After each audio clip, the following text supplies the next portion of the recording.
હર હર મહાદેવ મિત્રો, આજે હું તમને એક ઔષધીય વનસ્પતિની વાત કરવા જઈ રહ્યો છું, જેનું નામ છે ગિલોય, જેને ઘણા લોકો ગળો તરીકે પણ ઓળખે છે, જેની ચર્ચા આયુર્વેદની અંદર ઋષિ ચરકે પણ કરેલી છે અને સુશ્રુત સંહિતાની અંદર એના ફાયદાનું પણ વર્ણન કરવામાં આવેલું છે. અને એ ખાસ કરીને લીમડાની ગળોની વાત કરવામાં આવી રહી છે. તો આજે તમને હું ગળો જે લીમડા ઉપર થાય છે એ ગળોની વાત કરું છું. તો તમે જોઈ શકો છો કે લીમડાની ગળો કોને કહેવાય. આયુર્વેદની અંદર ગળોને અમૃતા પણ કહેવામાં આવે છે, જે તમે જોઈ શકો છો આ રીતની લીમડા ઉપર ચડેલી હોય છે. ખાસ કરીને ગળો તાવ અને રોગ પ્રતિકારક શક્તિવર્ધક હોય છે. શરદીની અંદર પણ ગળો ખૂબ જ કામ આવે છે અને ખાસ કરીને ગળાના ઇન્ફેક્શનને મટાડે છે.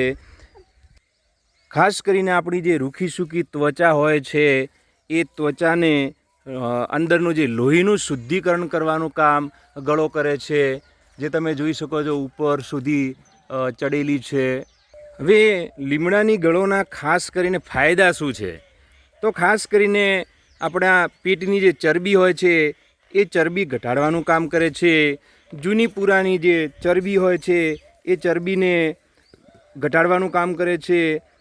જૂની કબજિયાતને ઘટાડવાનું કામ કરે છે. એના સિવાય એસિડિટી, શરીર પરના સફેદ ડાઘ, સાંધાના દુખાવા, urine infection, asthma, malaria, anaemia, બવાસીર, ડેન્ગ્યુ, કોરોના, અપચાની સમસ્યા, બ્લડ પ્રેશર તેમજ ડાયાબિટીસ અને કેન્સરના રોગની અંદર આપણને રાહત આપે છે.